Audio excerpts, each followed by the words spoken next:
Greetings. Here's a little video on defining angles and measurement. So in trigonometry, a ray is defined as a point on a line.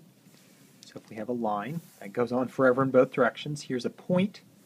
That point is called the initial point. So a ray is a point on a line called the initial point, together with all the points on the line to one side of the initial point. So every single point this direction, that's a ray. An angle is defined as the union of two rays with the same initial point. There's a ray with this initial point, there's a ray with this initial point.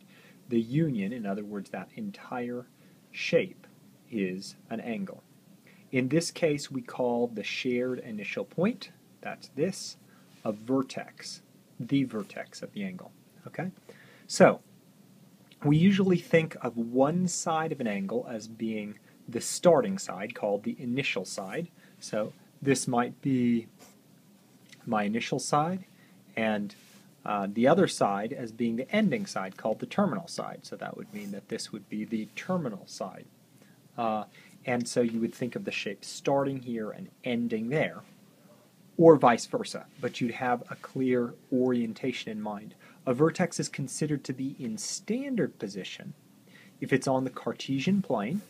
Okay, so that's the rectangular coordinate plane with its vertex at the origin and its initial side along the positive x-axis. So that's the initial side, that is the terminal side.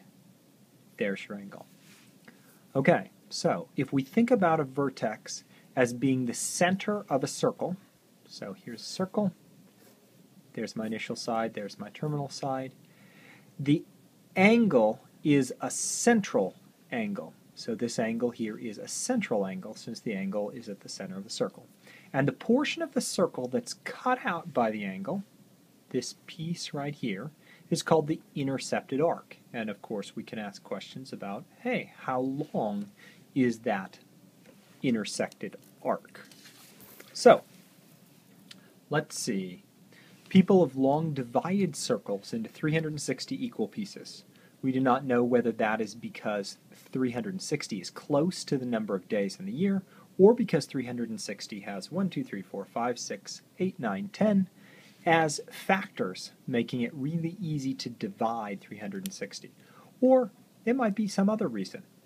Regardless, for any circle, an arc of 1 degree is now defined as 1/360th of the entire circumference. So, if you could take that and you could slice off 1/360th of the entire circumference, that arc would represent 1 degree, and that angle would represent 1 degree. The measure of an angle in degrees is the number of 360ths in the intersected arc of that angle. So, for instance,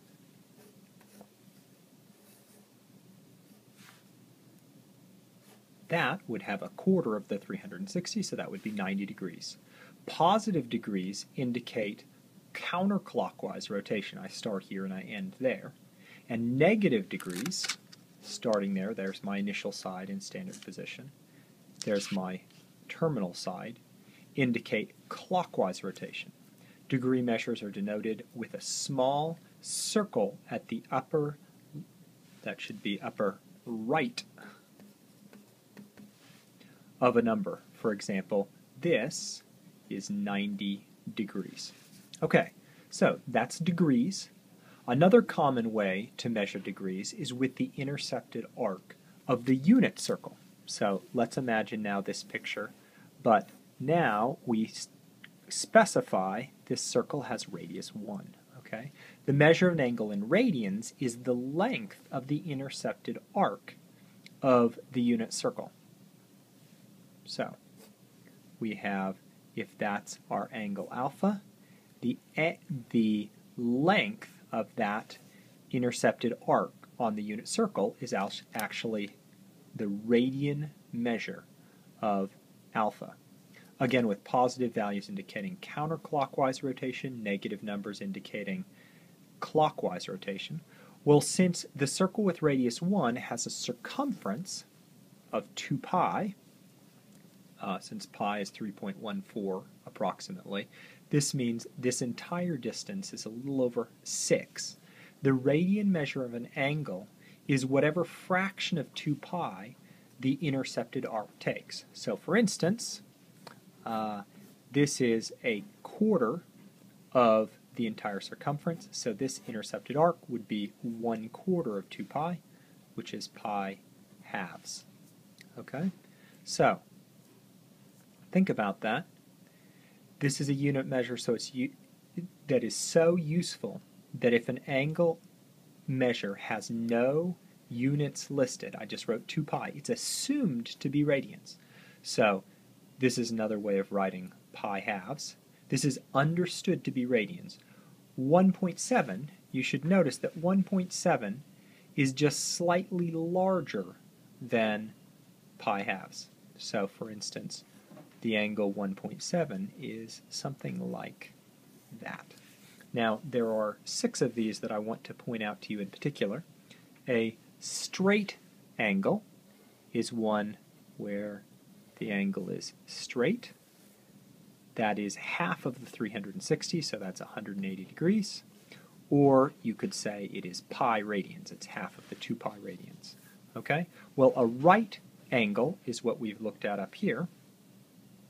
That is this right here. I should have drawn that as my initial side. That is my terminal side. That's 90 degrees, or pi halves. A quadrantal angle is either a right angle or a straight angle, or any angle that is a multiple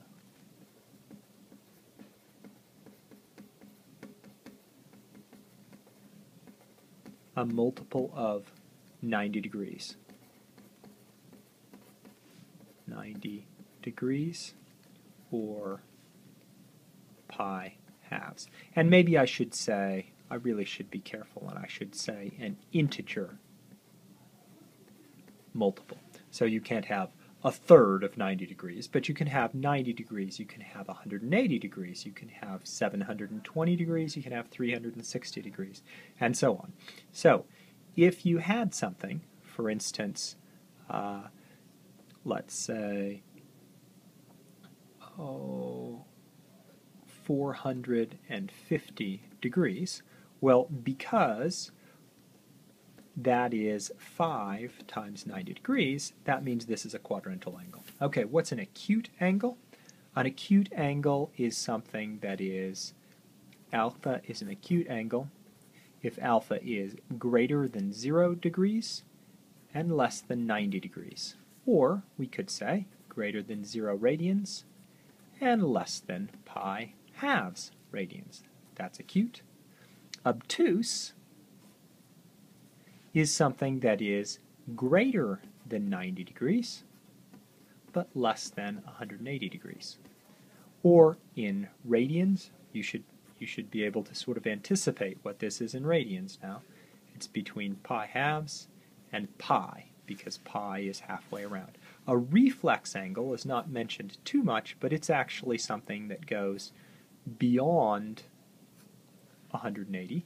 So a reflex angle alpha is greater than 180 degrees, but still less than 360 degrees. And in, of course, radians, that's less than 2 pi, but greater than pi. Okay, hope that's helpful, and enjoy.